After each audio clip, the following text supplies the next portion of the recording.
لله وكفى وسلام على عباده الذين اصطفى.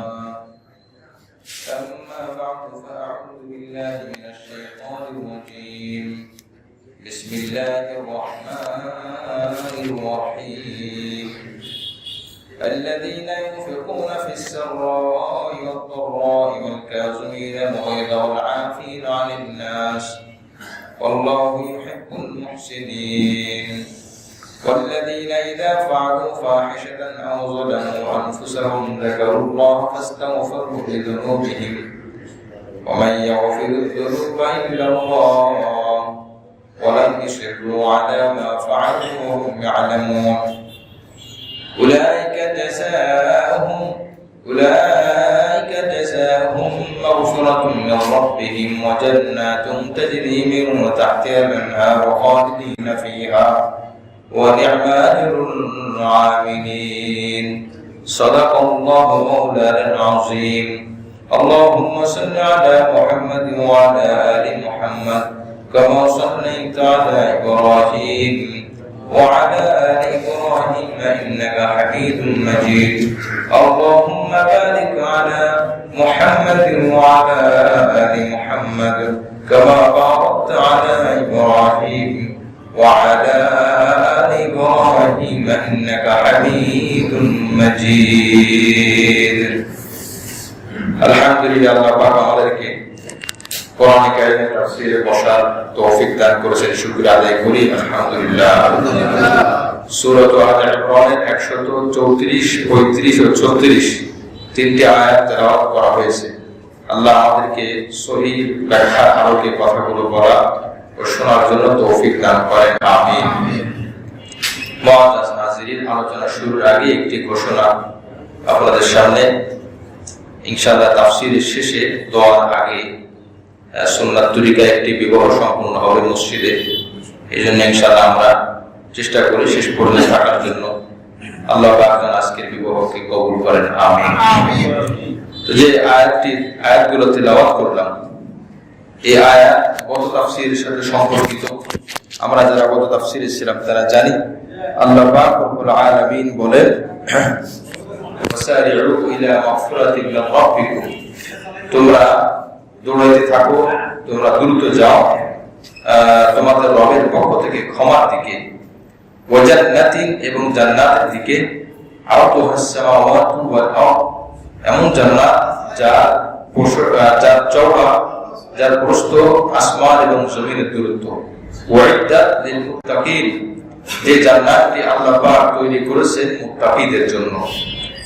মুআজ্জাজ নাযিরিন, এই অনুবাদ আমরা বললাম, শুনলাম। এটা হলো 133 নম্বর আয়াত। তো আল্লাহ পাক বললেন যে তোমরা এমন কাজ করো যে কাজ দ্বারা আল্লাহ পাক ক্ষমা করে দেয়, সেই কাজ তোমরা বেশি বেশি করতে থাকো এবং দ্রুত করো। তোমরা প্রতিযোগিতার সহিত করো, দুনিয়াতে ভালো কাজ প্রতিযোগিতার সহিত করো এবং জান্নাতে যাওয়ার কাজ প্রতিযোগিতার সহিত করো। ওয়াইদাত লিল মুত্তাকিন, তাহলে আল্লাহ পাক বলেন যে আমি কিছু গুণ সম্পন্ন মুত্তাকির জন্য আমি আল্লাহ জান্নাত তৈরি করেছি। সুবহানাল্লাহ, কিছু গুণ সম্পন্ন মুত্তাকির জন্য। কি গুণ? সামনে আল্লাহ পাক 3 আয়াতে বলবেন। তো এখানে 33 নম্বর আয়াতের সার কথা হলো তোমরা আল্লাহ পাকের ক্ষমার দিকে যাও আর জান্নাতের দিকে যাওয়ার আমল করো, যেই আমল করলে জান্নাতে যাওয়া যায়। আমাদেরকে যদি জিজ্ঞাসা করা হয় যে আমরা কি আল্লাহর কাছে মাপ পেতে চাই কিনা, অবশ্যই আমরা বলি হ্যাঁ, আল্লাহর কাছে মাপ পাইতে চাই। কিন্তু মাপ পাইতে চাই, মাপ পাওয়ার কাজ করি কিনা, এই প্রশ্নের মধ্যে যদি আমরা আসি, আমরা 190 ভাগ আমরা ধরা পড়ে যাব। মাপ পাইতে চাই, মিথ্যা ছাড়তে পারলাম না। মাপ পাইতে চাই, অন্যকে কষ্ট দেওয়া ছাড়তে পারলাম না।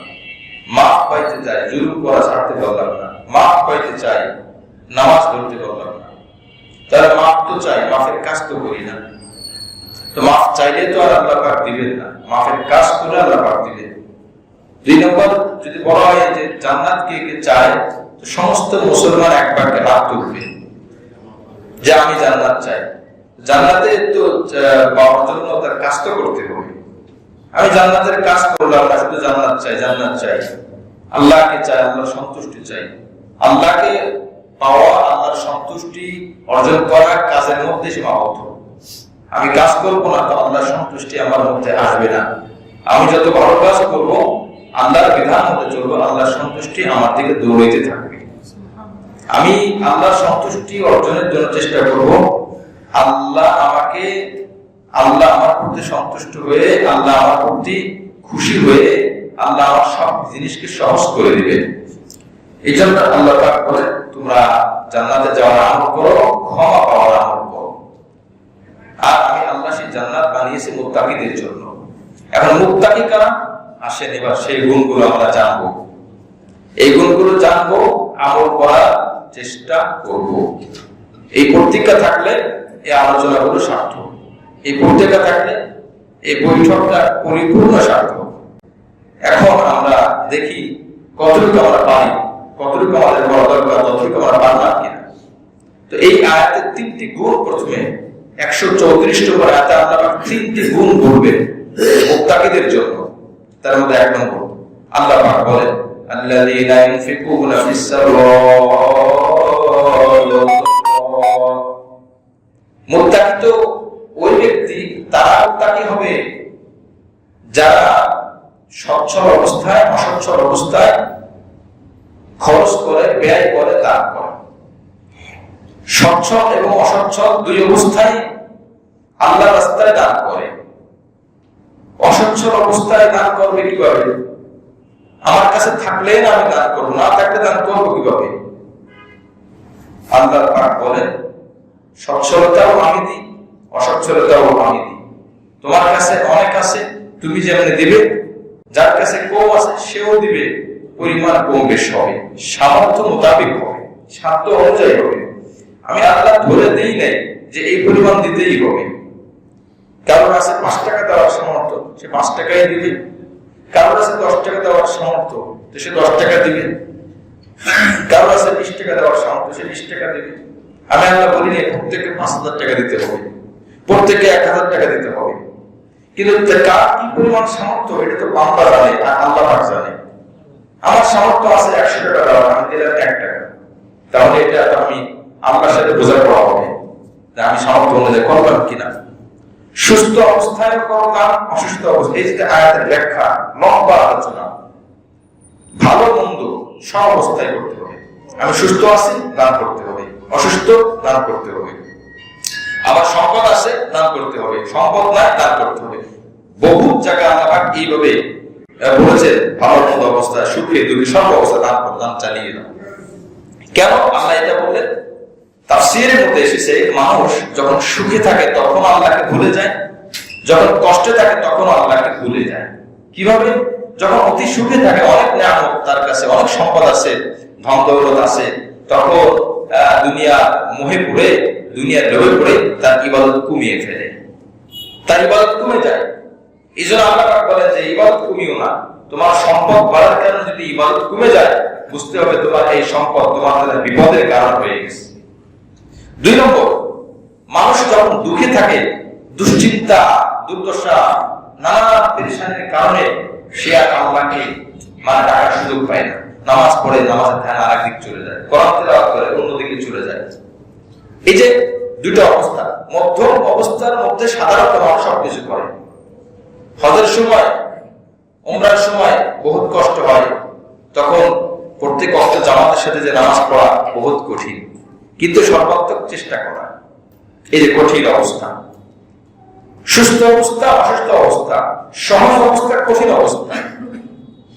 আমি সফরে আছি, গাড়িতে আছি, ট্রেনে আছি বা চলাচল অবস্থায় আছি, এখন নামাজ পড়া খুব কঠিন, কিন্তু আমার চেষ্টা করতে হবে। আমার চেষ্টায় যেন আমার ব্যাঘাত না পড়ে। আর চেষ্টা করলে আল্লাহ আমার মন থেকে দেয়, সে যেমনই হোক। আল্লাহর ওলি হওয়া লাগে না, একজন গুনাহগার হলেও লাগে। অনেক সময় বাস্তব ঘটনা বলতে সহজ হয়। আমি কিছুদিন আগে প্রায় 7-8 ঘন্টা সফর ছিল, একটা জরুরতে গিয়েছিলাম। তো রাত 12টায় গাড়ি ছাড়বে, সকাল 8টা-9টায় পৌঁছাবে। আমি ফজরের নামাজের খুব চিন্তা করতেছিলাম। গাড়িতে যাত্রী আছে 15 থেকে 20 জন মাত্র, এই 8-9 ঘন্টার সফর, আমি একা মানুষ, আমি শুধু একটাই টেনশন করতেছি যে আল্লাহ এমনিও তো নেকি আমার কিছুই নাই, এরপরে যে জামাত ছুটে যায়, তো এই সফরটা নষ্ট। তাকওয়ার একটা সফর আছে, তাকওয়ার সফর মানে যেই সফরে আল্লাহর হুকুম যথাযথভাবে পালন করার চেষ্টা করে, হুবহু আশার মতো হবে না, তারপর ন্যূনতম ফরজ ওয়াজিবগুলো যেন ঠিক থাকে। নাইটের সফর, সবাই তো ঘুমিয়ে থাকে, বোঝাও যায় না, কাউকে ডাকাও যায় না। তা আমি যখন শেষের রাতে 4টা বা 3:30 বাজলো, তার আমাদের শেষ টাইমের কাছাকাছি, আমি বললাম, চিন্তা করলাম একটা মানুষ বলে লাভ নাই, তাও বললাম যিনি সুবহানাল্লাহ ছিলেন, ভাই ফজরের নামাজের সময় এত থেকে এত পর্যন্ত আপনাকে 1 ঘন্টা আগে বললাম, মেহেরবানি করে দাঁড়ানোর কি কোনো সুযোগ হবে আপনার? তো উনি বলেন যেহেতু সমস্যা নেই। তা আমি এটা বললাম কেন, অনেক সময় গাড়ির মধ্যে সুপারভাইজারের ফতোয়া দেয়। কি ফতোয়া দেয়? গাড়িতে বসেই করে দেন। আপনার কাছে তারা ফতোয়া জিজ্ঞাসা করেনি, গাড়িতে বসে পড়বো নাকি দাঁড়াই পড়বো না শুয়ে পড়বো। আবার অনেক সময় কথা বলে সিটের সাথে ধুলাবালি থাকলে তাই এমন করে নেয়। খুব অবাক করা বিষয়, ডাক্তারের কাছে গিয়ে এখন ডাক্তারকে বলে, ডাক্তার সাহেব আমার তো এই সমস্যা, এই ওষুধগুলো দেন। উনি গাড়ি কিভাবে পরিচালনা করবে এই জ্ঞান ওনার আছে, নামাজ কিভাবে পড়বো আলহামদুলিল্লাহ ন্যূনতম কিছু জ্ঞান আমার আছে, সুতরাং ওইটা ওনার না দিলেও আমার অসুবিধা নাই। ওনার যেটা করণীয় উনি আমাকে ব্যবস্থা করবে। আমি বললাম এই 1 ঘন্টা অনেক সময় দাঁড়াইতেছে, এরকম বহুত সময় ঘটনা ঘটে, দুর্ঘটনা। আপনারা তো ভুক্তভোগী হওয়া, যারা নামাজ আমাদের সাথে অন্তত অক্টোবর পড়ার চেষ্টা করে, বুঝলে এই যে দাঁড়াচ্ছি, এই যে দাঁড়াচ্ছি, এই যে বলতে বলতে আমাদের শেষ টাইম পার করে যায়, কাজা হয়ে যায়। এই জন্য আমি বলছি হাতে সময় যে 1 থেকে 1.5 ঘন্টা আপনাকে বললাম, যেখানে সুযোগ হয় আমাকে ব্যবস্থা করবেন। যাই হোক, আল্লাহর বান্দা চিটাগাঙ্গের এক জায়গাকে ফজরের নামাজ, তো তা আমি একাই বের হলাম, বের রুজু করলাম, 2 মিনিট আছে জামাতে। আমি তো চিন্তা করতেছিলাম নামাজের সময় পাই কিনা, চেষ্টা করতেছি আল্লাহ নামাজের সময় পাই। এটা আমার কাছে আল্লাহর কাছে ভিক্ষা ছিল আমার। তো বের হলাম, রুজুটা করলাম তাড়াহুড়া করে। তো এখন 1.5 মিনিট আছে, তো সুবহানাল্লাহ আসছেন মসজিদের দিকে, বলে যে নামাজ পড়বেন তাড়াতাড়ি। আমি না পড়বো, এখন একটা কথা, যদি 10 মিনিট সময় দেন আমি জামাতে নামাজ পড়তে পারি, কারণ ফজরের নামাজটা লম্বা কেরাত হয়। আপনি বলেন আমাদের তাড়াতাড়ি দরকার, তাড়াতাড়ি একটা পড়তে হবে। তো বলে বলছে আপনি খুব তাড়াতাড়ি কি বলে জামাতের সাথেই পড়েন। তা আমি না চাইতেও পেয়ে গেলাম, সুন্দর করে সুন্নাত নামাজ পড়লাম, একদম জামাতের সাথে 2 রাকাত নামাজ পড়লাম। খুব মনটা ভরে গেল যে যাক আলহামদুলিল্লাহ আমাদের নামাজ কাজা হয় নাই। এজন্য চেষ্টা করতে হবে, আল্লাহর কাছে চাইতে হবে। আর আমরা চেষ্টা করবো না, চাবো আল্লাহ তো আমাকে এমনি দিবে না, মানুষগুলো অনুকূলে করে দিবেন আপনার। যাই হোক, এই জন্য আমরা সফরে, অসুস্থ অবস্থায়, হসপিটালে, বিমানবন্দরে, রেল স্টেশনে, এই সমস্ত জায়গায় কিন্তু তখন নামাজের বহুত ঘাটতি হয়, বহুত ঘাটতি, দুর্ঘটনা ঘটে যায়। সফরে ছোট একটা যায় নামাজ রাখবেন, অন টাইম যায় নামাজ, প্লাস্টিক হোক, অন্তত যে কোনো জায়গায় আপনি, যাতে করে নামাজের সময়টা ঠিক থাকে, কাজা না হয়, কাজা না হয়। ট্রেনের মধ্যে নামাজের জন্য বলা হয় যে একটা ব্যবস্থা করেন, এরা বলে যে না আপনারা সিটির মধ্যে বসেই পড়ে নিন, এই দাঁড়িয়ে পড়ার সুযোগ থাকে, আমি কেন সিটি পড়বো, তাই এমন করে নিন, বহুত অবস্থা আসে। যাই হোক, এই জন্য বলতেছিলাম যে আল্লাহর রাস্তায় সদকা করা, খরচ করা কোন অবস্থায় হবে? ভালো অবস্থায়, সর্ব অবস্থায়। কি অবস্থায়? সর্ব অবস্থায়। আর আশ্চর্য বিষয় হলো কোরআনের মধ্যে ব্যাখ্যা সমাধান দেওয়া হয়েছে যে যার অভাব আছে, যার কষ্ট আছে, তার কষ্ট সবাই দূর করার চেষ্টা করবে, কিন্তু আরেকটা বড় মাধ্যম আছে, সেই মাধ্যমটা হলো যার সমস্যা আছে, সমস্যাগ্রস্ত ব্যক্তি, ওমান কুদিরা আলাইহি রিজকুহু ফালইউনফিক মিম্মা আতাহুল্লাহ, 28 নম্বর পারা সূরা তালাকের মধ্যে আছে। আল্লাহ পাক বলেন যার রিজিক সংকীর্ণ হয়ে গেছে। আমরা অনেক সময় সমস্যাগ্রস্ত ব্যক্তিদের জন্য ভিক্ষা চাই, ভিক্ষার মতো পথ অবলম্বন করি। তো আল্লাহ পাক একটা সিস্টেম বলে দিলেন, ওমান কুদিরা আলাইহি রিজকুহু ফালইউনফিক মিম্মা আতাহুল্লাহ, যে তুমি মানুষের কাছে দাঁড়া দাঁড়া যে ভিক্ষা করার কোনো দরকার নাই, তুমি একটু সৎকার বাড়িয়ে দাও। বলেন তো এমনিতে সে অসহায় ব্যক্তি, সে কি সৎকার করবে? আল্লাহ কি বলেন, আমার কুদিরা আলাইহি রিজকুহু, যার রিজিক সংকীর্ণ হয়ে গেছে সে কি করবে? সৎকার বলে। এটা কি বিবেকে বোঝা যায়? বিবেকে ধরে? এটা তো ধরবে না। যার আছে সেই দেবে, যার নাই সে দেবে না। এটা সম্পূর্ণ ভুল চিন্তাধারা, এটা শয়তানের ওয়াসওয়াসা দেয় মানুষকে, যে অমুকের আছে অমুকে দেবে, আমরা দেবো কেন? মসজিদের মধ্যে অমুক ব্যক্তি নামাজ পড়ে, আমি রিক্সাওয়ালা, সে বাড়িওয়ালা, উনি দেবে, আমি দেবো কেন? না, বাড়িওয়ালা রিক্সাওয়ালা বলে কথা নাই, প্রত্যেকে আমরা দেব নিজের জন্য। কি বলবো কথা ঠিক কিনা? আমরা মসজিদকে দিয়ে আমরা মসজিদের উপকার করার চিন্তা যদি করি, তাহলে এটা আমাদের সব পরিপূর্ণ হয়তো বা নাও পেতে পারি। আমি চিন্তা করবো আমি দিলাম আমার জন্য, এই চিন্তা করলে সব বেশি পাবো, মসজিদে উপকৃত হবে। কিন্তু আমরা যদি ঠেকায় করে দিই, আসছে দান বাক্সের সামনে না দিলে কেমন হয়? মনে করেন 1000-এর উপরে মুসল্লি এই মসজিদে নামাজ আদায় করে, 1000-এর উপরে কমপক্ষে 1200-1500 পর্যন্ত হয়। তো কথার কথা, আপনার সপ্তাহে একদিন শুক্রবার যদি 20 টাকা করে দেয়, একটু হিসাব করেন তো ভাই, 20 টাকা করে দেয়, তো প্রত্যেকদিন 3 × 7 = 21 টাকা, প্রতিদিন 3 টাকা, প্রত্যেকদিন 3 টাকা। তো সপ্তাহে শুক্রবারে 20 টাকা দান বাক্সে দেওয়া কি এটা অসম্ভব? অসম্ভব, কোনো অসম্ভব না। এটা মন তৈরি। এই জন্য হাদিসের মধ্যে আল্লাহ রাসূল এটাও বলে দিয়েছেন, সচ্ছলতা কাকে বলে? সচ্ছলতা কাকে বলে? লাইসাল গিনা মিনাল মাল, সম্পদের সচ্ছলতা সচ্ছলতা না। ইন্নামাল গিনা গিনান নাফস, ইন্নাল গিনা গিনান নাফস। সম্পদ বেশি হলে তাকে সচ্ছল বলে না, যার মনটা সচ্ছল, যার মনটা ধনী, সেই হলো আসল ধনী। পাশে আছে কোটিপতি, সে দিচ্ছে 20 টাকা, তার পাশে নামাজ পড়ছে একজন গরিব মানুষ, সেও দিচ্ছে 20 টাকা। তাহলে দুইজনের বাহ্যিক আচরণে মনে হয় দুইজনেই একই। আসলে আল্লাহ পাক আর রাসূল বলেছেন যে গরিব মানুষ 20 টাকা দিল, পাশে ধনী মানুষ 20 টাকা দিল, তো আল্লাহ রাসূলের ভাষায়, আল্লাহর ভাষায় এই গরিব মানুষটা আল্লাহর কাছে ধনী। সুবহানাল্লাহ। লাইসাল গিনা গিনাল মাল, সম্পদ বেশি হলে সে সম্পদশালী না, সে সচ্ছল না। ইন্নামাল গিনা গিনান নাফস, যার মনটা ধনী সেই হলো আসল ধনী। মাসে 4 শুক্রবার, প্রত্যেক শুক্রবারে কমপক্ষে 20 টাকা, অনেকে বেশি দেয় মাশাআল্লাহ। তো 20 টাকা করে দিলে 4টে শুক্রবার যদি হয় 80 টাকা এক মাসে, তো প্রত্যেকদিন 3 টাকা করে জমা দিলে তো 90 টাকা হয়। আমি চেষ্টা করব দান বাক্সে দেওয়ার জন্য, যে কমপক্ষে আমার হাত থেকে 20 টাকার নিচে যেন না আসে। আমি দিচ্ছি আল্লাহর ঘরে, দিচ্ছি আল্লাহর জন্য। এখানে আমি এটা নিজের জায়গা থেকে আপনি কল্পনা করবেন, আমি কেন করবো? আমি 5 টাকা কিভাবে দিব? গত কিছুদিন আগে খাদিম সাহেব না মদন সাহেব দেখা যাচ্ছে, এই যে দেখেন কিছু টাকা ফেরত আসছে, এটা ব্যাংকে নাকি কোথাও কেউ নেয় না, কারণ বাক্সটাতে এমন তালা মারা যে কে কি দেবে এটা তো আল্লাহ ছাড়া কেউ দেখবে না। যদি ওর মধ্যে গাছের পাতা দেয় তাও দেখার সুযোগ নাই। 10 টাকার একটা নোট অর্ধেক আছে আর অর্ধেক নাই। এবার ঘরে ওই 10 টাকা কিভাবে চালাবে? হ্যাঁ হতে পারে, হ্যাঁ আমরা ভালো ব্যাখ্যা করবো, ওই ভদ্রলোক হয়তো বা দেখে নাই, তবে দায়িত্ব তো যে আমি তো দেখে দেওয়া, আমি দেখে দেওয়া দায়িত্ব, কর্তব্য, আমার টাকাটা যেন ভালো হয়। যাই হোক, এই জন্য এই আয়াতের 1 নম্বর, মুত্তাকিদের 1 নম্বর গুণ হলো দিতে থাকা, ভালো অবস্থায়, খারাপ অবস্থায়, সুস্থ অবস্থায়, অসুস্থ অবস্থায়, বরং খারাপ অবস্থায় আরো বেশি দেওয়ার চেষ্টা কর। আল্লাহ পাক আমাদেরকে বেশি বেশি দেওয়ার তৌফিক দান করেন। আমিন। যখন কোন অসুস্থ মানুষ বাহ্যিকভাবে দেখা যায় তার রোগ অনেক বেশি, যখন আপনার কাছে যায়, তখন আপনি 2টা জিনিস চিন্তা করবেন। তার দিকে তাকায় ওই দোয়াটা পড়বেন, যেই দোয়াটা পড়লে রাসূল বলেছেন, যদি ওই দোয়াটা কেউ পড়ে কোনো রোগীকে দেখে, আল্লাহ পাক ওই রোগ এই ব্যক্তিকে দেবেন। সুবহানাল্লাহ। আলহামদুলিল্লাহিল্লাযী আফানি মিম্মা ইবতালাকা বিহি ওয়া ফাদ্দালানি আলা কাসীরিন মিম্মান খালাকা তাফদীলা। যদি মুখস্থ নাও থাকে, বাংলা নাম মুখস্থ করে মুখে মুখে বাংলা হলেও বলা, তারপরে তারপরে আরেকটা মুখস্থ করে নেওয়া। আবু হুরায়রা রাদিয়াল্লাহু আনহু থেকে বর্ণিত হাদিসটি তিরমিজি শরীফের মধ্যে আসছে, আল্লাহ রাসূল বলেন, এই দোয়াটি যদি কোনো রোগীর দিকে তাকিয়ে পড়ে, তাহলে আল্লাহ পাক ওই রোগ এই দোয়া পাঠকারীর জন্য আল্লাহ পাক দিবেন না। সুবহানাল্লাহ।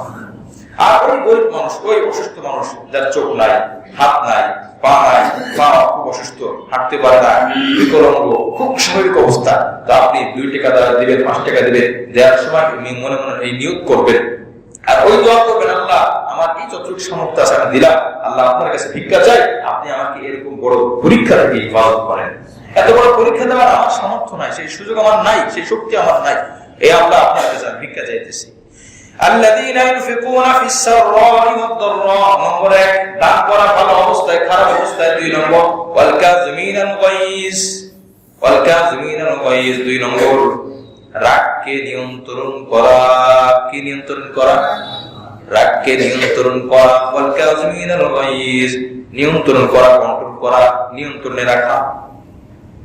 আল্লাহ রাসূল বলেন, বাহাদুর ওই ব্যক্তি না যে যুদ্ধের ময়দানে বাহাদুরি দেখায়। লাইসা শাদীদু বিসসুরা, যুদ্ধের ময়দানে জিহাদের মাঠে খুব বীর বিক্রম, খুব বাহাদুরির সাথে যুদ্ধ করতেছে। আল্লাহ রাসূল বলেন, লাইসা শাদীদু বিসসুরা, যুদ্ধের ময়দানে বীরত্বের সাথে যুদ্ধ করা এই ব্যক্তি আসল বীর না। আসল বীরকে ইন্নামাশ শাদীদ আল্লাযী ইয়ামলিকু নাফসাহু ইনদাল গদব, আসল বীর হলো ওই ব্যক্তি যার কোনো কারণে অন্যের আচরণে তার ভিতরে রাগ তৈরি হয়ে যায়, রাগ চলে আসে, আর সাথে সাথে সেই রাগটাকে নিয়ন্ত্রণ করে। জোরে বলে সুবহানাল্লাহ। তাহলে বাহাদুরকে যে নিজের রাগকে কি করে? নিয়ন্ত্রণ করে। তাহলে বাহাদুর না, ভীরুকে যে নিয়ন্ত্রণ করে না। সহজ কথা। যুদ্ধের ময়দানে বাহাদুরি বাহাদুরি না, রাগ আসছে নিয়ন্ত্রণ করা, সে আসল বাহাদুরি, সে আসল বাহাদুর, সে আসল সুপুরুষ, সে কাপুরুষ না।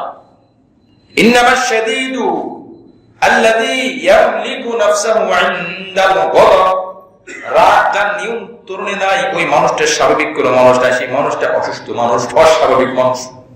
এই জন্য 2 নম্বর কথা, ওয়াল কাযমি মিনাল গায়জ, রাগকে নিয়ন্ত্রণ করা। কি নিয়ন্ত্রণ করা বলেন? প্রথম কি বললাম? কি করা? দান করা, ভালো হোক মন্দ হোক সর্ব অবস্থায়। 2 নম্বরে কি করা? রাগ নিয়ন্ত্রণ করা। রাগ নিয়ন্ত্রণ করা। মসজিদের মধ্যে রাগ নিয়ন্ত্রণ করতে আমরা পারি না, কি বলবো? ঠিক না? কার কি অবস্থা ভাই? এই যে কথাগুলো তো মসজিদের ভিতরে বলতেছি আমরা, এই যে আমি আমার কথা বলি, আপনি আপনার কথা বলেন। একসাথে যখন মানুষ নামাজ পড়ে, বলেন তো, এক ঘরের মধ্যে যখন একসাথে কেউ চলে, একসাথে ঐক্যবদ্ধ যে কোনো কাজের মধ্যে আপনি শতভাগ স্বস্তি পাবেন না, এটা স্বাভাবিক নিয়ম। মসজিদ সম্মিলিত জায়গা, সবার জায়গা, প্রত্যেকের দায়িত্ব অপর ভাইয়ের প্রতি খেয়াল করা। 2 নম্বর, প্রত্যেকের দায়িত্ব অপর ভাইয়ের পক্ষ থেকে যদি কোনো কিছু এসেই যায় নিজেকে নিয়ন্ত্রণ করা। আমি একতরফা কথা বলছি না, কথা ভালো করে বোঝার দরকার। প্রত্যেকের দায়িত্ব আমার কোনো কথা কাজের দ্বারা অপর ভাই যেন কোনো কষ্ট না পায়, কি বলে কথা, ঠিক কিনা? 2 নম্বর, যদি কারোর পক্ষ থেকে এসে যায় একটু নিয়ন্ত্রণ করার চেষ্টা করা। বলেন, কোন প্রান্তিকতার শিকার হয়ে কথা বললাম না, ইনসাফের কথা। এক জায়গায় থাকবে আর ঠুন লাগবে না, ঘষা লাগবে না, হতেই পারে না। লাগবে, এটাই স্বাভাবিক, তবে আমার একটু সচেতন হতে হবে। 2 নম্বর, আমার মাফ করার মানসিকতাও থাকতে হবে। যদি এই খুঁচাটা, এই গুতোটা লাগতো আমার কোনো ভাইয়ের, আমার কোনো বন্ধু জোরে আঘাত করে রক্ত বের করে দিলেও তো কষ্ট লাগে না মনের মধ্যে। কিন্তু পাশে এক মুসলিম ভাইয়ের কোনো কারণে আমি খুব খেপে গেলাম, রাগ হয়ে গেলাম, তাহলে আমার মধ্যে কি কোরআন, আমি মুত্তাকি হতে পারলাম? এবার সিদ্ধান্ত তো আমরা নিতে পারি। কোরআন বলছে, সিদ্ধান্ত আমি নিই, আমি মুত্তাকি হতে পারলাম কিনা। কোরআন তো আমি মুত্তাকি না, আমি দান করতে পারলাম না, অথবা দান করে আমি রাগ নিয়ন্ত্রণ করতে পারি না, আমি কিসের মুত্তাকি? আল্লাহ বলে তুমি মুত্তাকি না, তো মুত্তাকি না হলে জান্নাতে যাবে কি? মুত্তাকিরাই তো জান্নাতে যাবে, তা আমি তো রাগ নিয়ন্ত্রণ করতে পারলাম না। চেষ্টা করবো তো ইনশাআল্লাহ, যদিও কঠিন। এই যে আমি এখন বলছি, আপনি শুনছেন, আমার এখন বলাও সহজ, আপনার এখন শোনাও সহজ। পরিস্থিতির সময় আমার মানাও কঠিন, আপনার জন্য মানাও কঠিন, তারপরেও চেষ্টা করতে হবে, কারণ আমি তো মুত্তাকি হতে চাই। এটাই তো আমার পরীক্ষা। আমার পরীক্ষাটা কি? ঘুমায় কোনোদিন পরীক্ষা দেওয়া যায় না, কষ্ট করে পরীক্ষা দিতে হয়। বিপদ আসবে, পরীক্ষা হবে, তার মর্যাদা আল্লাহ পাক বাড়িয়ে দিবেন সুবহানাল্লাহ। নবী আলাইহিস সালামের উপর কি পরিমাণ বিপদ এসেছে, নবী আলাইহিস সালাম কষ্ট করেছেন, ধৈর্য ধারণ করেছেন, আল্লাহ পাক তার মর্যাদা বাড়িয়ে দিয়েছেন। এই জন্য মুআজ্জাজ হাজিরিন, যে কথাটা বলতেছিলাম, 2 নম্বর কাজের ওয়াল কাযমিনাল গায়জ, ওয়াল কাযমিনাল গায়জ 134 নম্বর আয়াত। ভাষায় গিয়ে দেখবো, কোরআন দিনে চেষ্টা করবো আল্লাহ ঘরের মধ্যে সম্ভব টানিয়ে রাখবো। দান করা সব অবস্থায়, রাগ নিয়ন্ত্রণ করা। হ্যাঁ, কারণ যদি বলার থাকে এমন ভাবে বলা, সংশোধন হয়ে যায়, সে কষ্টও না হয়। কিন্তু আমরা কি করি? সংশোধন তো হয় না, বরং একটা বিরূপ মন্তব্য নিয়ে সে মসজিদ থেকে বেরিয়ে হয়ে যায়। বিরূপ মন্তব্য, সবাই তো একরকমের হয় না, সবাই তো এক বুঝেন না। আপনার পাশে এমন একজন মানুষ নামাজ পড়তেই পারে, কিছুই বুঝে না। যে নতুন মানুষ, ইসলামের শিক্ষা হলো গায়ে গায়ে মিলে দাঁড়ানোর চেষ্টা করা, তো একসাথে মিলে দাঁড়াবে, তো তার ওঠা বসাতে সমস্যা হতেই পারে। এই জন্য প্রত্যেকের 2টা দায়িত্ব। আমি নামাজ পড়বো এমন ভাবে আমার কোনো কাজের দ্বারা আমার পাশের ভাইজনের নামাজের কোনো ক্ষতি না হয়। 2 নম্বর দায়িত্ব হলো, আমি নামাজ পড়বো এমন অবস্থায়, এমন মন মানসিকতা নিয়ে কারোর কোনো আচরণ দ্বারা কারো কোনো বিষয় যদি আমার কষ্ট লাগে তাহলে আমি একটু নিয়ন্ত্রণ করার চেষ্টা করবো। রাজি আছি তো ইনশাআল্লাহ? মসজিদটা সুন্দর হয়ে যাবে। আপনি কি মনে করেন 2-4 জন লোক মসজিদ যখন কথা বলে এরকম রাগ হয়ে মসজিদের পরিবেশ সুন্দর দেখা যায়? যে এখন বাইরে একটা মেহমান আসলো, বাইরে একটা মানুষ আসলো, গ্রাম দেশের একজন মানুষ আসলো, গ্রাম দেশে বিভিন্ন সময় কিন্তু মসজিদে হই হুল্লা চিল্লা পাল্লা হয়, তারা কি শিক্ষা নেবে? আপনি কি বুঝবেন? আমরা যতই ভালো ভালো সব কিছু সুন্দর পরিপাটি, মসজিদ পরিপাটি, দামি দামি জিনিস লাগানো, মসজিদের মুসল্লিদের পোশাক সুন্দর, সুঘ্রাণওয়ালা, এসি লাগানো, সব ঠিক আছে, কিন্তু মসজিদের মধ্যে হই হুল্লা হলো, গ্রামের ওই মেহমান ব্যক্তি, মুসাফির ব্যক্তি এখান থেকে দেশে কি বলবে জানেন? আরে শহরে দেখছি এত শিক্ষিত মানুষ, এটা টাকা পয়সা মানুষ, টাকা পয়সাওয়ালা মানুষ, এরাই চিল্লা পাল্লা করে মসজিদের মধ্যে, বলবে কি বলবে না? তাইলে আমরা কি মেসেজ দিলাম? আমাদের বদলতে কোথায় প্রকাশ পেল? আবার সেটা মসজিদের মধ্যে যদি হয়। মুআজ্জাজ হাজিরিন, 2 নম্বর কাজ হলো রাগ নিয়ন্ত্রণ করা। এই কথাগুলো বারবার চেষ্টা করা। হযরত ওমর রাদিয়াল্লাহু তাআলা যে কোনো একটা কারণে হঠাৎ করে রেগে গেছেন, খুব রাগ করলেন। ফর্সা মানুষ, আরবিয়ান মানুষ ফর্সা হয়, মুখ লাল হয়ে গেছে। আলী রাদিয়াল্লাহু আনহু ঠিক এই আয়াতটি তার সামনে পড়ছেন, আল মুত্তাকিন, মুত্তাকিন কারা? তিনি কিন্তু ওমর রাদিয়াল্লাহু আনহুর সাথে কথা বলেন নাই, আয়াতটি শোনালেন দূর থেকে। মুত্তাকি কারা? আল্লাযীনা ইউনফিকুনা ফিস সাররা, যারা ভালো মন্দ অবস্থায় দান করে, ওয়াল কাযিমিনাল গায়জ, রাগ নিয়ন্ত্রণ করে, ওয়াল কাযিমিনাল গায়জ, রাগ নিয়ন্ত্রণ করে। মাতৃভাষা আরবি বুঝে গেছে। ওমর রাদিয়াল্লাহু আনহু তাকিয়ে দেখেন যে আলী রাদিয়াল্লাহু আনহু, তাকায় বলেন, ভাই আসলে আমার ভুল হয়ে গেছে, এই আয়াতটা আমার মনে ছিল না। সুবহানাল্লাহ। এই হলো ঈমানের অবস্থা। আজ শুনিয়ে দিয়েছে, আস্তে রাগ পানি হয়ে গেছে, মিটে গেছে, ব্যাস ঠান্ডা হয়ে গেছে। কিন্তু আজ অবস্থা এমন, আমার রাগের সময় আপনার রাগের সময় এই আয়াতগুলো যদি শোনানো হয়, অবস্থা কি হবে? রাখেন আপনার আয়াত, নাউযুবিল্লাহি মিন যালিক, এরকম বলে কি বলে না? তাহলে ঈমানের অবস্থা কোথায়? রাখেন আপনার আয়াত, আপনার আয়াত কই? আয়াত তো আল্লাহ, আল্লাহই তো বলে রাগ নিয়ন্ত্রণ করতে। আশ্চর্য কথা। 2 নম্বর, আচ্ছা রাগ নিয়ন্ত্রণ করলাম, কিন্তু কষ্ট তো লাগতে পারে ভিতরে, ঠিক না? দেখেন আল্লাহ পাক রব্বুল আলামিন মানুষের বৈচিত্র্যময় একটা অভ্যাস দিয়েছেন, আবার সেই শিক্ষাটাও দিয়ে দিয়েছেন। মানুষ যদি সুখে শান্তিতে বসবাস করতে পারে, সে ব্যবস্থা আল্লাহ পাক দিয়েছেন, ওগুলো আমরা না গ্রহণ করার কারণে আমরা শান্তি পাই না। তো প্রথমে বললেন দান করো, 2 নম্বর বললেন রাগ নিয়ন্ত্রণ করো, 3 নম্বর সর্বশেষ যেটা, ওয়ালা আফিনা আনিন নাস, যদি তোমার কোনো কষ্ট লেগেই যায়, রাগ নিয়ন্ত্রণ করলে তুমি ভালো মানুষ, সাথে সাথে পারলে ওয়ালা আফিনা আনিন নাস, মানুষকে তুমি maaf করে দাও। সুবহানাল্লাহ। কি বললেন আয়াতটা? ওয়ালা আফিনা আনিন নাস, মানুষকে কি করে দাও বলেন? maaf করে দাও, maaf করে দাও। যে বেশি maaf করা পছন্দ করে, আল্লাহ পাক তাকে maaf করা পছন্দ করে। সুবহানাল্লাহ। যে যত বেশি maaf করবে, আল্লাহ পাক তাকে তত বেশি maaf করবে। আল্লাহ রাসূল বলেন, লা ইয়ারহামুল্লাহু মান লা ইয়ারহামুন নাস, যে মানুষের উপরে দয়া করে না, আল্লাহ তাআলা তার উপরে দয়া করে না। বিপরীতে আসেন, যে মানুষের উপরে দয়া করে, আল্লাহ তার উপরে দয়া করে। সুবহানাল্লাহ। যে মানুষের উপরে দয়া করে, ইহসান করে, আল্লাহ তার উপরে ইহসান করে। মক্কার উহুদ কাফেররা দাতা হওয়ার কারণে, দানবীর হওয়ার কারণে, উদার হওয়ার কারণে, ভালোবাসা ভালো থাকার কারণে, উদারতা, মানুষের প্রতি সুন্দর আচরণ থাকার কারণে আল্লাহ পাক তাদেরকে মুসলমান বানিয়েছেন। সুবহানাল্লাহ। হাতেম তাইর কথা আমরা শুনেছি, বড় দানবীর ছিলেন, নবীজির যুগ পায় নাই। আল্লাহ রাসূল বলেন, তার বাবা যেহেতু খুব দানশীল ছিল, ব্যবহার ভালো ছিল, সুন্দর আচরণ ছিল, আল্লাহ পাক এটাকে পছন্দ করে তার ছেলে আদি, তার ছেলের নাম আদি বিন হাতেম তাই, এই আদিকে আল্লাহ পাক মুসলমান বানিয়ে দিয়েছেন। সুবহানাল্লাহ। সাহাবী হয়ে গেছে, সাহাবী হয়ে গেছেন আদি। মুআজ্জাজ হাজিরিন, 3 নম্বর গুণ হলো ওয়ালা আফিনা আনিন নাস, মানুষকে maaf করে দেওয়া। আজ আমরা maaf নাই বললেই চলে, মাফের জায়গায় আমরা ভিন্ন আয়াত দেই। আয়াত হ্যাঁ, হক কথা শক্তভাবে তাকে দমন না করলে সে সংশোধন হবে। যেখানে maaf করা দরকার সেখানে maaf করতে হবে, আর যেখানে সংশোধন দরকার সেখানে ন্যায় পন্থায়, সুন্দর পন্থায় আপনার সংশোধন করতে হবে। নচেত আপনি ওই দমন করার আয়াত দিয়ে মাফের জায়গা দিয়ে মাফ না করেন, তাহলে মাফ থাকবে কোথায়? এই জন্য 3টা গুণ 134 নম্বর আয়াতে মুত্তাকিদের জন্য 3টি গুণ। 1 নম্বর দান করা সর্ব অবস্থায়, 2 নম্বরে সে তাকে রাগকে নিয়ন্ত্রণ করবে, হজম করবে, চেষ্টা করবে, হবে না, সম্ভব না, বহুত কঠিন, তাও চেষ্টা করবে। এই রাগ হওয়ার দোষ ফেরেশতাদের নাই, তাই তারা রাগ করে না। রাগ হওয়ার দোষ ফেরেশতাদের নাই, তাই তার রাগ, এই জন্য তাদের মর্যাদাও নাই, তাদের অবনতিও নাই। কিন্তু মানুষের আছে, এই জন্য মানুষের যখন করে তখন সে মর্যাদাবান হয়ে যায় আল্লাহ পাকের কাছে। কারণ আল্লাহ পাকের একটা বড় গুণ হলো আল্লাহ পাক নিয়ন্ত্রণ করেন। আল্লাহ পাকের রাগকে কি বলেন? আল্লাহ যদি তার রাগকে নিয়ন্ত্রণ না করতেন, জমিনের উপরে হাঁটার কোনো শব্দ ছিল না। আমাদের সারাদিন কয়টা গুনাহ করি, কয়টা অপরাধ করি, হিসাব করি। সারাদিন যদি 100টা কর্ম হয়, 10টা হয়তো ইবাদত আর 90টা অপরাধ। আল্লাহ পাক আমি নিয়ন্ত্রণ করলাম, যা আমি কিছু বললাম না, যেহেতু আমার নবী প্রিয়, নবীর তোরা উম্মত আর আমি আল্লাহ। 2 নম্বর, আল্লাহ পাক আমি মাফ করে দিলাম। ওয়াফু আন কাসীর, আল্লাহ পাক আমি বেশি বেশি মাফ করে দিই। তো মাফ করা, নিয়ন্ত্রণ করা, এটা আল্লাহর বৈশিষ্ট্য। বান্দাকে আল্লাহ পাক বলেন, বান্দা তুমি যখন এত দয়াবান হলে আমি আল্লাহ তোমার প্রতি দয়াবান হয়ে গেলাম। সুবহানাল্লাহ। ওয়াল আফিনা আনিন নাস ওয়াল্লাহু ইউহিব্বুল মুহসিনিন। এই 3টা গুণ যার অর্জন হয়ে যাবে সে শুধু মুত্তাকি না, এই আয়াতের মধ্যে আল্লাহ পাক বলেন সে মুহসিনিন হয়ে যাবে। সুবহানাল্লাহ।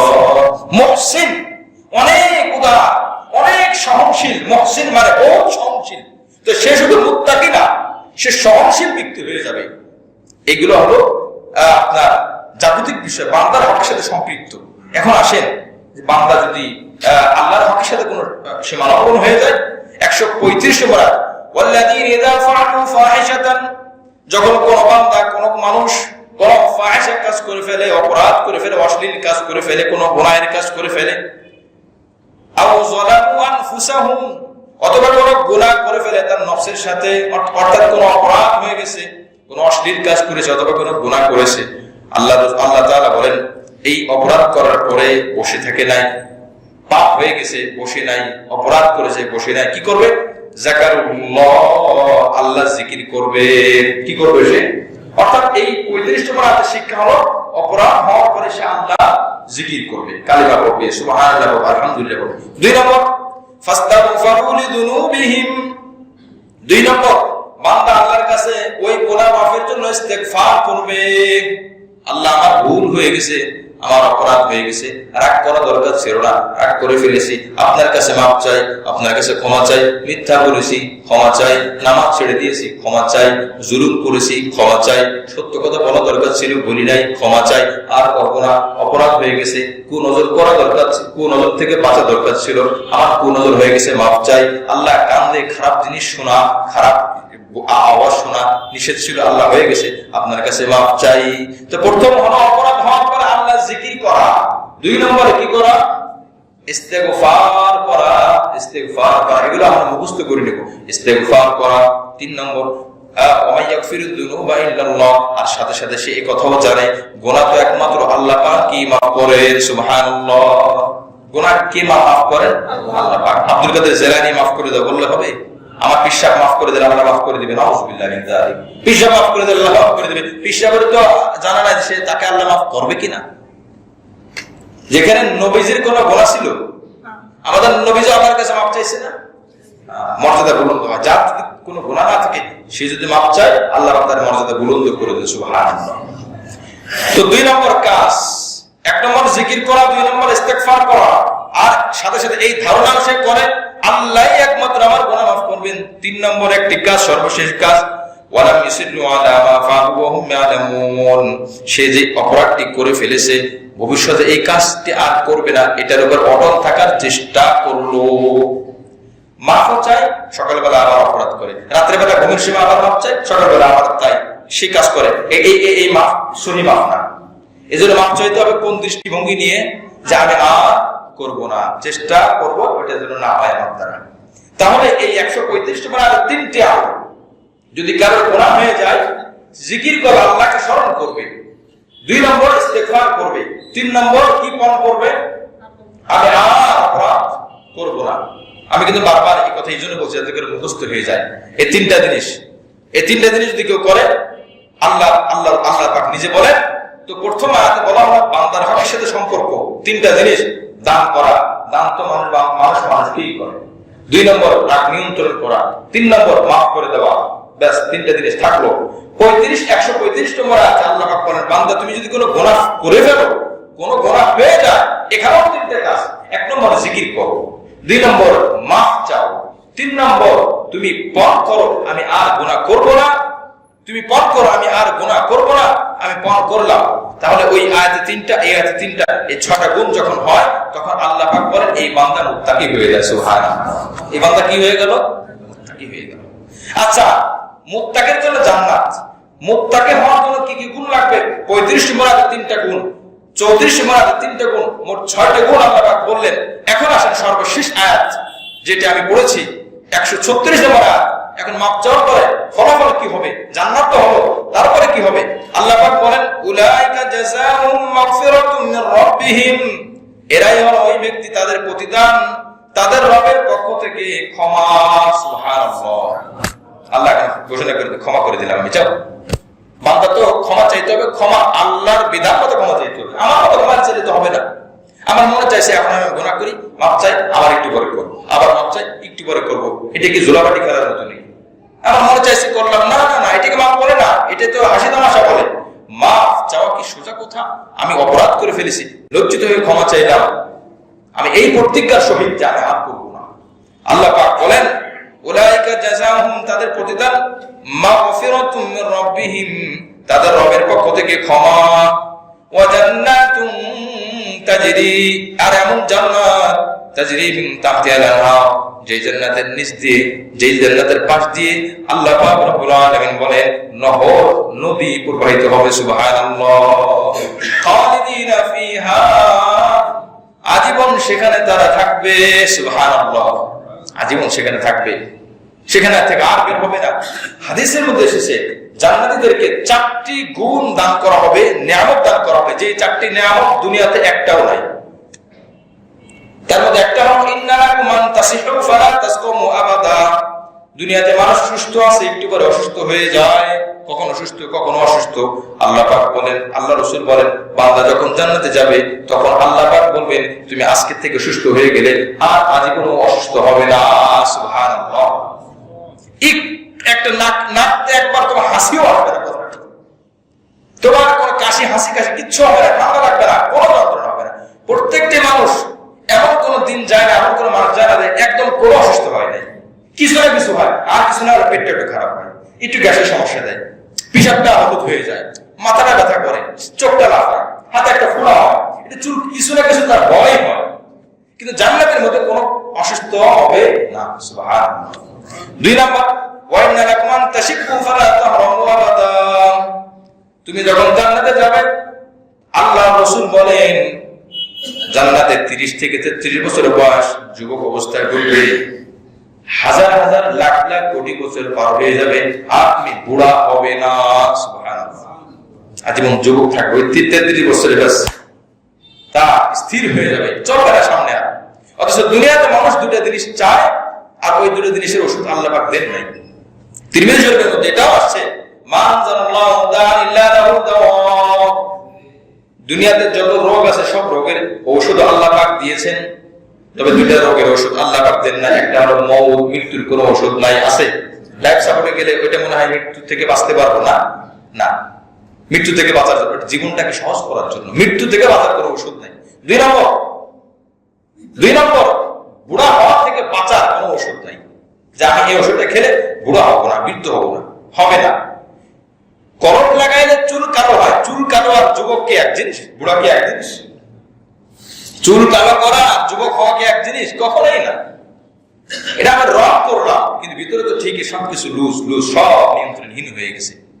এই 2টা জিনিস, মওত এবং বুড়া হওয়া। আল্লাহ রাসূল বলেন জান্নাতে যাওয়ার পরে বান্দা আর কখনো বুড়া হবে না, বয়স স্থির হয়ে যাবে।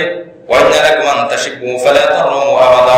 3 নম্বর, ওয়া ইন্না লাকুম আন তাহইয়া ফালা তামুতু আবাদা, বান্দা আজীবন জান্নাতে জীবিত থাকবে, কখনো সে মৃত্যুবরণ করবে না। সুবহানাল্লাহ, 90 বছর পার হয়ে গেছে, এরপরও যে আরেকটা বছর বাঁচলে একটু এই কাজটা করতাম, 91 বছর হওয়ার পরে আরেকটা বছর বাঁচলে আমার নাতির বিয়েটা দেখে যাইতাম, আরেকটা বছর বাঁচার পরে আবার চিন্তা করে আমার নাতির সন্তানটা একটু দেখে যাইতে পারতাম। এই আশা শেষ হয় মানুষের?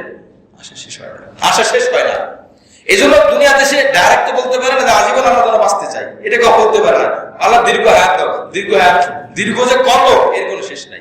কিন্তু আল্লাহ পাক বলেন জান্নাতে তুমি স্থির ভাবে তোমার হায়াত দিয়ে দিলাম, মওতকে মওত দিয়ে দেওয়া হবে। সুবহানাল্লাহ, মওতের মওত হয়ে যাবে, মওত আর হবে না। 4 নম্বর, ওয়া ইন্না লাকুম আন তানআমু ফালা তাবাসু আবাদা। দুনিয়াতে মানুষ নিয়ামত প্রাপ্ত পায়, নিয়ামত প্রাপ্ত হয়, যত নিয়ামত তাকে দেওয়া হয় আবার কখনো ছিনিয়ে নেওয়া হয়। এই ব্যবসায় লাভ হলো, আবার ব্যবসায় লস হলো। এই আমার শরীরটা ভালো, নিয়ামত, একটু পরে আবার অসুস্থ হয়ে গেল, আমার নিয়ামত ছিনিয়ে নেওয়া হলো। আল্লাহ রাসূল বলেন, যখন জান্নাতে মানুষ যাবে তখন তাকে নিয়ামত বাড়িয়ে দেওয়া হবে। একবার যে নিয়ামত দেওয়া হবে ওই নিয়ামত আর ছিনিয়ে নেওয়া হবে না। এই চারটি গুণ থাকবে। এই জন্য আল্লাহ পাক বলেন যে নদী থাকবে, নদী নহর থাকবে। রাসূল করিম সাল্লাল্লাহু আলাইহি ওয়াসাল্লাম দেখলেন যখন মিরাজে যান যে দুধের নদী, মধুর নদী, মদের নদী আর পানির নদী। উনি জিজ্ঞাসা করেন এটা কোত্থেকে আসলো, আমি একটু দেখতে চাই, এটা কোথায়, কোত্থেকে আসলো? ফেরেশতারা বলেন, হে আল্লাহ রাসূল, এটা কোত্থেকে আসছে এটা আমাদের তো জানা নাই, আপনি আল্লাহর কাছে চাইলে আপনি দেখতে পারেন। আল্লাহর কাছে চাওয়া হলো, কম যে আইনাইকা বলার তোমার দু চোখ বন্ধ করে উঠিয়ে নেওয়া হলো। উনি গেলেন, তাফসীর রুহুল বায়ানের মধ্যে আসছে লম্বা আলোচনা। দেখলেন বিশাল একটা গম্বুজ, ওই গম্বুজের ভিতর থেকে এই চারটি নদী বের হয়েছে, চারটি সাগর, চারটি নহর বের হয়েছে। তো এখন বলা যে এই রাসূল বলেন যে এই গম্বুজটা আমি এত বড় দেখলাম, পৃথিবীর সব জিন, সমস্ত মানুষ, সমস্ত প্রাণী সবাই যদি এই গম্বুজের উপরে, মসজিদের যে গম্বুজ থাকে বিভিন্ন মসজিদে, গম্বুজের উপরে রাখা হয়, বিশাল পাহাড়ের উপরে একটা চড়ুই পাখি বসলে যতটুকু জায়গা বেষ্টন করে রাখে, পৃথিবীর সব মানুষ আর জিন ওই গম্বুজের উপর রাখা হবে অতটুকু জায়গার মতো হবে। সুবহানাল্লাহ, এত বড়। বড় এই ঘরের মধ্যে ঢোকেন, নবী ঘরের কাছে গেলেন, দরজা লাগানো। এই ঘর ঢুকবো কিভাবে? চাবি কই? বলে চাবি আপনার কাছে আছে। বলে চাবি আমার কাছে নেই। বলে আপনার কাছে আছে। বিসমিল্লাহির রহমানির রহিম, এই দোয়াটি পড়েন। নবী আলাইহিস সালাম বিসমিল্লাহ বললেন, সাথে সাথে তালা খুলে গেল। সুবহানাল্লাহ, বিসমিল্লাহ আমাদের চাবির তালা, তালার চাবি। ঢুকলেন ভিতরে, ঢোকার পরে দেখলেন চারটি কোণ, চার কোণা থেকে চারটি নদী বের হচ্ছে। এক কোণা লেখা আছে বিসমিল্লাহির রহমানির রহিম, চারটি শব্দ দিয়ে বিসমিল্লাহ। বিসমুন এক কর্নারে লেখা, আল্লাহ এক কর্নারে লেখা, আর রহিম আর এক কর্নারে, আর রহমান এক কর্নারে। বিসমুন, এখান থেকে পানির নদী বের হচ্ছে। সুবহানাল্লাহ, আল্লাহ শুরু নাই, ওই আল্লাহর শব্দ লেখা আছে, ওখান থেকে দুধের নদী বের হয়। আর রহমান, আর রহমান এক কর্নারে লেখা আছে, ওখান থেকে মধুর নদী বের হচ্ছে, প্রবাহিত হচ্ছে। আর রহিম, আর রহিমের ওই জায়গা থেকে মদের নদী বের হচ্ছে। সুবহানাল্লাহ, রাসূল বলেন আমার দেখে মনটা ভরে গেল। বিসমিল্লাহির রহমানির রহিম, এর নামের কি বরকত! এই নামের এখান থেকে আল্লাহ পাক নদী, প্রবাহিত নদী বের করে দিয়েছেন। সুবহানাল্লাহ। এই জন্য এই জান্নাতের মধ্যে সূরা মুহাম্মাদের মধ্যে আসছে চারটি নদী দেওয়া হবে, প্রত্যেকটা জান্নাতিকে চারটি নদী দেওয়া হবে। দুনিয়াতে সর্বোচ্চ পানির নদী আছে, কিন্তু দুধের নদী, মদের নদী আর কি বলে আপনার মধুর নদী, এগুলো নাই, এগুলো নাই, এগুলো দাম অনেক বেশি, এগুলো সম্ভব না। আল্লাহ পাক বলেন তোমার চাহিদা পূরণ করার জন্য আমি আল্লাহ চারটি নদী দিয়ে দেবো। সুবহানাল্লাহ, যেটা কমবে না কখনো, যেটা খাইলে পেটের মধ্যে বদ হজম হবে না। মদ দুনিয়াতে খাইলে মাতাল হয়, দুর্গন্ধ হয়, জান্নাতের মধ্যে কোনো দুর্গন্ধ হবে না, তোমার শক্তি আরো সঞ্চয় হবে, যৌবনের শক্তি আরো বেড়ে যাবে। সুবহানাল্লাহ, এই জন্য আল্লাহ পাক চারটি নদী। ওয়াদি'না জুরুল আমিলিন, শেষে বলে দিলেন যারা আমল করবে তাদের নিয়ামত, তাদের প্রতিদান কতই না সুন্দর হবে। সুবহানাল্লাহ, সুতরাং আমরা যারা আমল করব, আল্লাহ পাক বলে দিলেন যারা আমল করবে তাদের প্রতিদান এত সুন্দর হবে, এত সুন্দর হবে যা ভাষায় প্রকাশ করা যাবে না। সুবহানাল্লাহ। যাই হোক, 134, 35, 36 নম্বর আয়াত পড়লাম। প্রথম 3 আয়াতে 3টি গুণ, এরপর 3 আয়াতে 3টি গুণ, এরপর 136 নম্বর আয়াত আল্লাহ পাক বলেন আমি জান্নাত দিব, আর যারা আমল করবে তাদের প্রতিদান অনেক সুন্দর হবে, অনেক উত্তম হবে। আল্লাহ পাক আমাদেরকে ওইভাবে বোঝার তৌফিক দান করেন যেভাবে আল্লাহ পাক আমাদেরকে বোঝার জন্য কোরআন নাযিল করেছেন। সুবহানাল্লাহ, আল্লাহ পাক আমাদের সকলকে আমল করার তৌফিক দান করেন। আমিন। ওয়া মা তাওফীক ইল্লা বিল্লাহ। এখন ইনশাআল্লাহ একটা বিবাহ সম্পন্ন হবে, তারপরে আমরা ইনশাআল্লাহ দোয়া করব। ওই বাকিটা করি আসেন, একটু তাড়াতাড়ি বলো, তাড়াতাড়ি বলো, আমি তো আমার দেরি হয়ে গেছে। কিছু সময় বসেন ইনশাআল্লাহ, আমরা কিছু সময় একটু জিকির করি। সুবহানাল্লাহ, ঈশার নামাজের পরে 33 বার, এরপরে আপনার আলহামদুলিল্লাহ 33 বার, আল্লাহু আকবার 34 বার, এগুলো প্রত্যেক নামাজের পরে পড়া। একজন লোক বলছে হুজুর গুনাহ থেকে বাঁচতে পারি না, গুনাহ থেকে বাঁচবো কিভাবে? তখন বলা হচ্ছে যে লা হাওলা ওয়ালা কুওয়াতা ইল্লা বিল্লাহ, বেশি বেশি পড়া। লা হাওলা ওয়ালা কুওয়াতা ইল্লা বিল্লাহ, আমি একটা গুনাহ ছাড়তে পারতেছি না, 100 বার লা হাওলা ওয়ালা কুওয়াতা ইল্লা বিল্লাহ পড়বো। আল্লাহ আমি এই গুনাহটা ছাড়তে চাই, লা হাওলা ওয়ালা কুওয়াতা ইল্লা বিল্লাহিল আলিয়্যিল আযীম, লা হাওলা ওয়ালা কুওয়াতা ইল্লা বিল্লাহিল আলিয়্যিল আযীম, এই দোয়াটি পড়া। আর এই দোয়াটি শয়তানের বড় একটা ভয়ানক শব্দ। এই দোয়া শয়তানের জন্য, শয়তান এই দোয়ার সবচেয়ে বেশি ভয় পায়, এই দোয়া সব থেকে বেশি ভয় পায়। তার কারণ কি দেখেন, আমরা যে আজান শুনি না মুয়াজ্জিন সাহেবের পক্ষ থেকে, আজানের সময় জবাব দিই না, মুয়াজ্জিন সাহেব আল্লাহু আকবার আল্লাহু আকবার, মুসল্লি আল্লাহু আকবার আল্লাহু আকবার, আশহাদু আল্লা ইলাহা ইল্লাল্লাহ, একই উত্তর, আশহাদু আল্লা ইলাহা ইল্লাল্লাহ, আশহাদু আন্না মুহাম্মাদুর রাসূলুল্লাহ, আশহাদু আন্না মুহাম্মাদুর রাসূলুল্লাহ। এরপরে হাইয়া আলাস সালাহ, হাইয়া আলাস সালাহ, হাইয়া আল ফালাহ, হাইয়া আল ফালাহ, এই দুই জায়গা কি বলি আমরা? আচ্ছা, এবার আমি বলতেছি কথা। এরপরে আল্লাহু আকবার আল্লাহু আকবার, আযান শেষে আমরাও আল্লাহু আকবার আল্লাহু আকবার, মুয়াজ্জিন সাহেব লা ইলাহা ইল্লাল্লাহ, আমরাও লা ইলাহা ইল্লাল্লাহ। কথা হলো এই দুই জায়গায় কেন পরিবর্তন হলো? এখানে আমরা বলতাম হাইয়া আলাস সালাহ, হাইয়া আলাস সালাহ, হাইয়া আল ফালাহ, হাইয়া আল ফালাহ, বলে না। এর আগে পরে যা হয়েছে এগুলো সব স্বীকারোক্তি, স্বীকারোক্তি, সাক্ষ্য দেওয়া। আল্লাহ আল্লাহ, আমি সাক্ষ্য দিচ্ছি আল্লাহ এক, আমি সাক্ষ্য দিচ্ছি মুহাম্মদ আল্লাহ রাসূল। শেষে এসে আল্লাহু আকবার আল্লাহু আকবার, আমি আল্লাহ আল্লাহ লা ইলাহা ইল্লাল্লাহ, এগুলো সব কি? স্বীকারোক্তি, সাক্ষ্য, সাক্ষ্য, বিশ্বাস, মুখে বলা, অন্তরে জাগ্রত করা। কিন্তু হাইয়া আলাস সালাহ, হাইয়া আল ফালাহ, এটা কিন্তু স্বীকারোক্তি না।